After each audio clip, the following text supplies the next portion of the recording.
Estaba dando una vuelta por el canal y estaba justo en una zona, después de salir de un puentecito, pegado al canal había, vais a ver el vídeo que estoy poniendo ahora, había muchos árboles secos, otros que estaban por ahí, con mucha confusión, mucha maleza, y en medio de eso me ha parecido ver poco a poco como que había algo que me llamaba la atención.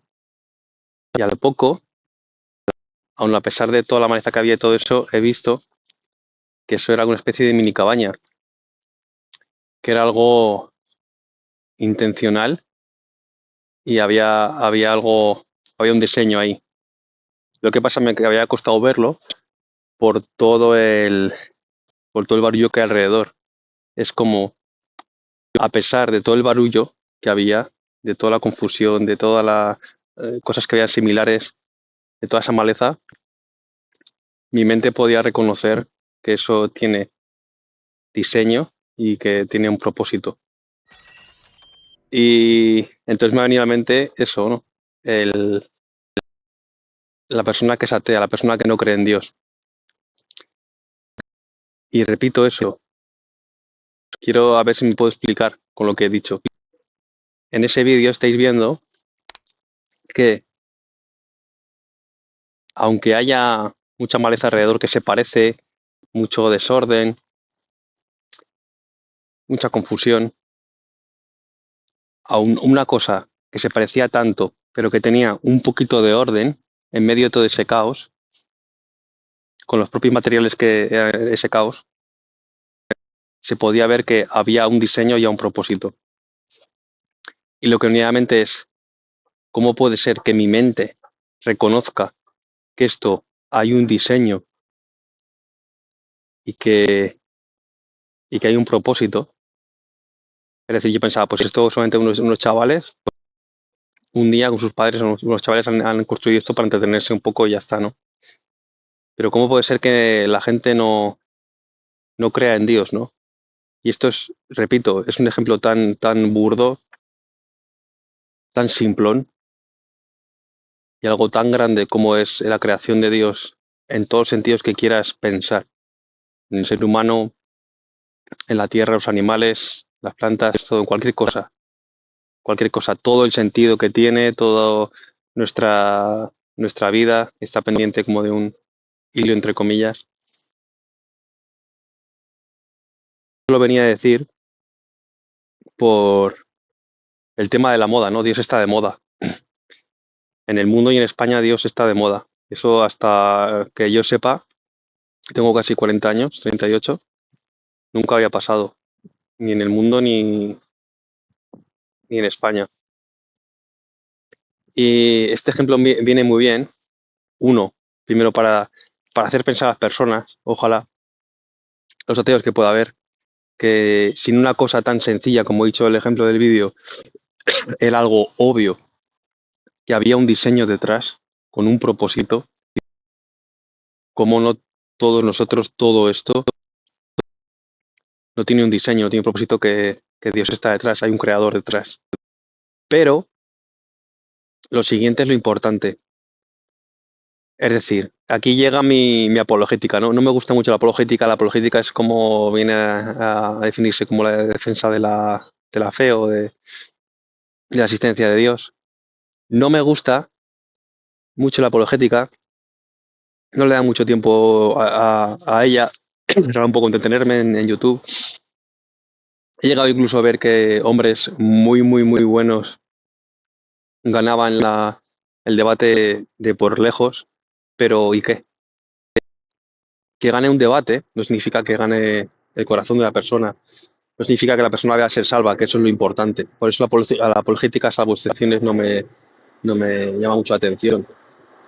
Hay un chico últimamente que está haciendo así famosillo, que sí me gusta porque pone el corazón y pone el evangelio junto con la apologética.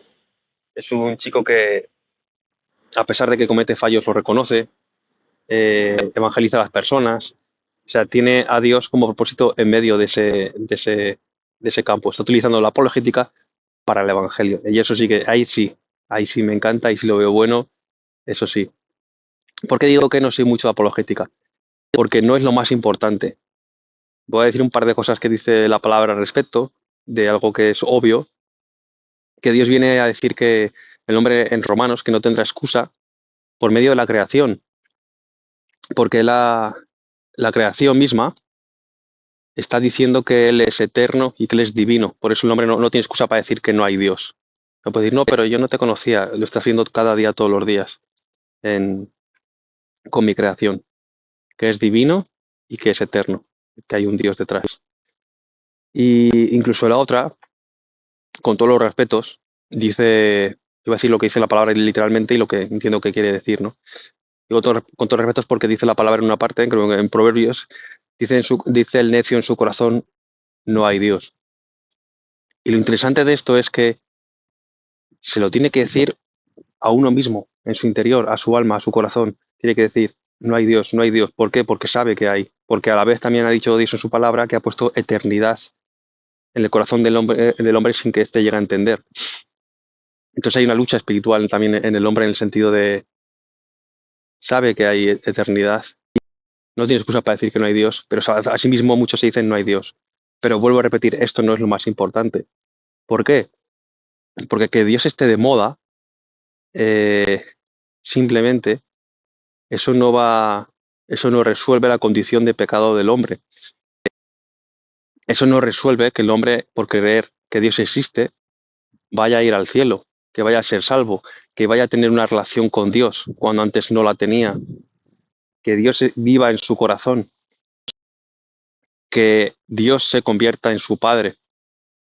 De esas cosas y más que hace la salvación de Jesús. La palabra también dice que el diablo cree, incluso hasta tiembla, cosa que muchos no hacen ante Dios y ante su nombre. Vengo a decir lo mismo, que uno crea a Dios así como el diablo cree en Dios y hasta tiembla no significa que uno vaya a ser salvo, sino el Evangelio, creer en el Evangelio, creer las noticias que Jesús dijo. ¿Y cuál es el Evangelio? Y hago el paréntesis antes de decir todo esto. Todo esto es muy importante porque que Dios esté de moda, hay una parte buena y es que se ha bajado una especie de muraza de coraza o de, no sé cómo lo queréis llamar, sobre Dios en el corazón del hombre, en España, pero a la vez lo que pasa es que el enemigo, el diablo, no quiere que le conozcas, no quiere que seas salvo y va a utilizar todos sus recursos para que no lo seas, como por medio de confusión, por medio de falsos maestros, falsos evangelios, de mentiras. Y comencemos diciendo que Jesucristo es el camino, la verdad y la vida, no hay otro.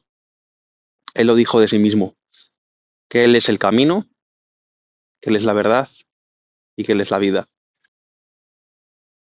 Y respecto a eso, pues te diría que tienes un problema.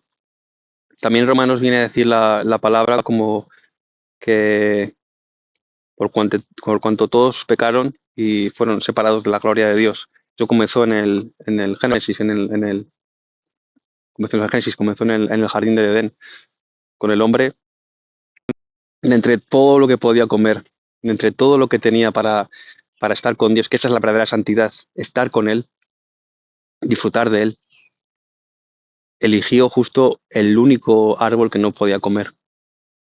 Y a partir de ahí desobedeció a Dios. Está muy bien reflexionar en eso porque en esa parte del Génesis yo te animo a que lo hagas, porque te das cuenta que ahí no creó a Dios ni que Dios fuera verdad, es decir, que no fuera a cumplir lo que dijo, que el hombre moriría. Murió en un sentido espiritual primeramente, al estar lo separó de su presencia. En otro sentido murió físicamente, el hombre muere cuando no tenía que ser así. Y otro sentido de muerte eterna, yo creo que también, ¿no? Y el infierno, la justicia de Dios sobre ese hombre por lo que ha hecho. Y el, como decía, pues esa ese pecado, eso que sucedió ahí, ninguno de los dos creyeron como Dios es verdad, como he dicho. Ostras, Dios es verdad. Yo sé que Dios es verdad. Yo sé que Dios lo que ha dicho lo va a cumplir, por lo cual no lo voy a hacer. O temor, uy, Dios es poderoso, Dios es Dios. No sé si es verdad o no lo que ha dicho, no sé si Dios es verdad o no, pero yo le voy a creer por temor, porque Él es Dios. Dios es justo. Yo voy a creer lo que dice porque Él cumplirá y será justicia en lo que, si lo hago, Él hará justicia y obrará sobre mí, etcétera, etcétera, etcétera. No creo yo a los atributos de Dios. No creo que Dios fuese Dios y cumplirá lo que iba a hacer. Y una de las cosas en las que también, antes de entrar en esto, a mí me maravilla pensar es que eh, Dios estuvo al principio en medio del hombre, su presencia en medio de él, pero en ese momento el hombre le despreció y ahora hace lo contrario. Aún sin verle, nosotros le amamos y le necesitamos por medio de lo que hizo Jesús en la cruz. Y que la gloria que no tuvo al principio en el jardín del Edén, la está teniendo ahora. Es todavía más grande de querer depender de un Dios al que no vemos y necesitarle. Y que Él sea nuestro Padre y nuestro todo. Bueno, pues a partir de ahí, el pecado entró en el hombre. Pero ya desde el principio, la palabra ya apuntó a Jesucristo, ya apuntó a una salvación. Ya apuntó, dijo a la mujer que así como la serpiente te ha herido a ti o algo así, eh, viene a decir que un hijo de ella le herirá en la cabeza a la serpiente. Así como creo que la serpiente te hirió en el calcañar, en el tobillo, tu simiente le herirá en la cabeza. Más o menos viene a decir eso. Pero no solo eso, si es que la Biblia desde el principio está todo el rato apuntando a Jesucristo, al Salvador, al Mesías, todo el rato, todo el tiempo. Sino que en el momento en que el hombre, que no era consciente de la vergüenza, no era consciente del bien y el mal, no era consciente que estaba desnudo. El momento en que el que comió del árbol del bien y del mal y quiso ser como Dios, ahí se vio que estaba desnudo.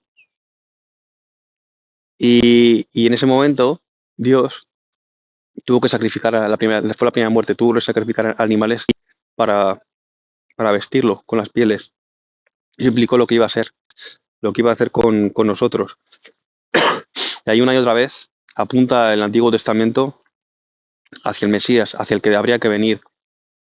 Y aquellos sacrificios que tenían que hacer los hombres para especie de cubrir, pero no quitar el pecado, por decirlo así,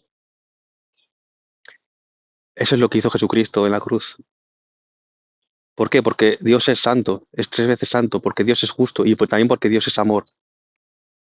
¿Cómo Dios iba a hacer que después de que el hombre había pecado contra él, de habérselo dado todo, volver a tener una relación con él y que Dios siga siendo justo? La respuesta es Jesucristo, la respuesta es Dios hecho hombre.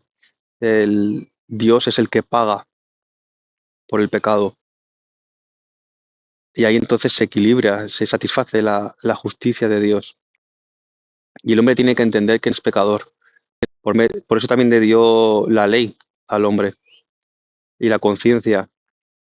Si tú eres honesto o honesta, sabrás que estás perdido ante la santidad de Dios, ante su nombre, ante su justicia.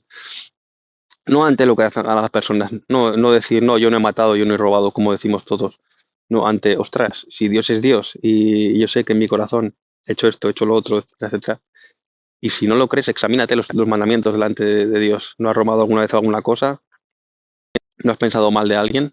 Porque luego Jesús lo especificó en el corazón. Es decir, cuando ya un hombre, la palabra también lo dice, ¿no?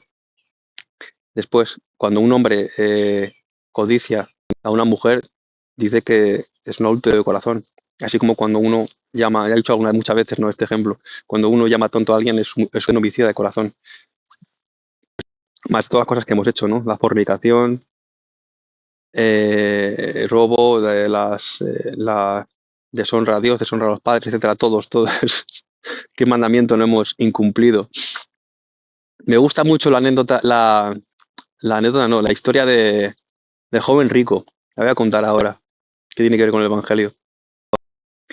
Y no sé si todo el mundo lo ve así, pero llegó un joven rico y habló con Jesús y le dijo, Maestro bueno, ahí ya empezó mal, porque se pensaba que solo era un hombre, que Dios solo era un hombre, ¿no? Y dijo, Maestro bueno, ¿qué tengo que hacer para ir al cielo, por decirlo así, ¿no? Y Jesús le dijo, primero le dijo, ¿por qué me amas? Bueno, solo hay uno bueno y es Dios. Él estaba hablando se puso a su altura. Es decir, ¿no?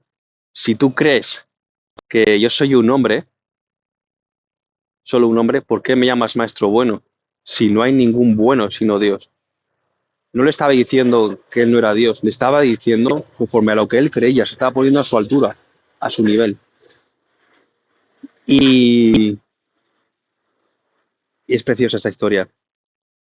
Primero le dice eso y continúa y le dice Jesús, bueno, también vuelve a ponerse a su nivel, ¿no?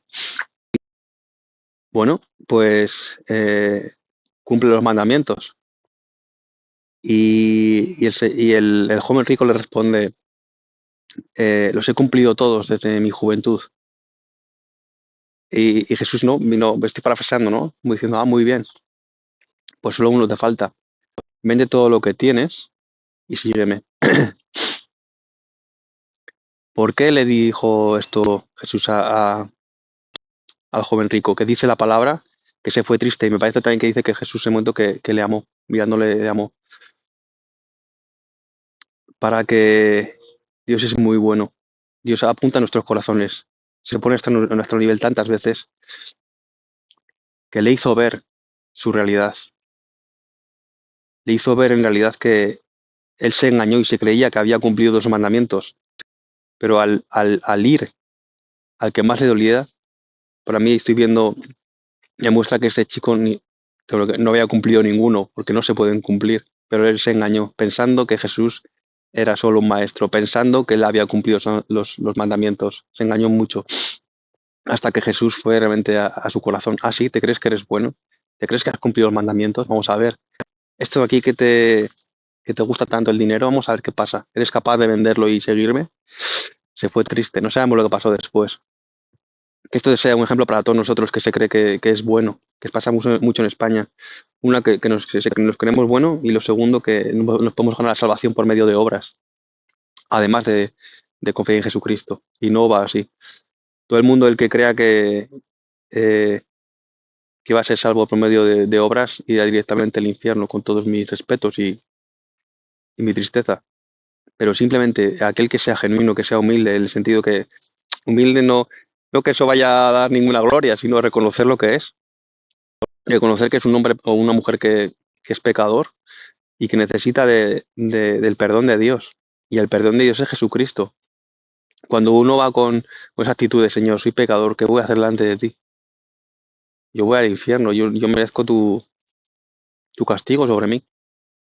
Así como somos pequeños, nos corrigen nuestros padres, ¿cuánto no más? Dios Todopoderoso, que de Él depende todo y trata todo. Pues Dios responde, confía en mi Hijo, tranquilo. Si tú confías que mi Hijo, Jesucristo, pagó por ti y tú descansas en el que Él ha muerto por ti, tienes fe en eso, tú serás salvo. Así de fácil, sí, esa es la locura, muchas personas no creen. Así de fácil, descansa en Él. Porque cuando hace eso, está haciendo una obra sobrenatural en ti, de confesar tu pecado y, y conocer a Jesús como Salvador. Y eso hace que además, mientras haces ahora, Él cambia tu corazón. Él te da vida, Él te hace una nueva criatura. Él te hace que lo que antes odiabas, ahora ames, y lo que antes amabas, ahora odies. Porque dice la palabra que llamarán a lo bueno malo y a lo malo bueno, como estás viendo en estos tiempos tan raros, tan extraños. Te animo a que lo pienses, a que no pase de hoy, si estás viendo este vídeo, que Dios está de moda, pero este es el único camino a Jesucristo. Él murió y resucitó. Como también nos pasará con todos los que hayamos confiado en Él, resucitaremos, pasaremos la vida eterna con Él. Y dice Jesús que para eso vino al mundo, para que le conozcan a Dios Padre, el único Dios verdadero. Y eso es una maravilla. Yo me estoy enamorado de Dios, con mis luchas, con mis contradicciones, mis pecados, etcétera. Pero estoy enamorado de Él. No hay otra persona, no hay otra cosa. Quiero conocerle. Y aquí hasta que me muera, hasta que me vaya con Él. Mi vida es Él y te animo a que sea así. Que tu, que tu salvación no sea decir ya soy salvo y tal, sino conocerle. Ponerle todo a sus pies y veas lo que Él hace. Y veas que Él es Dios. Pues aquí acaba este vídeo.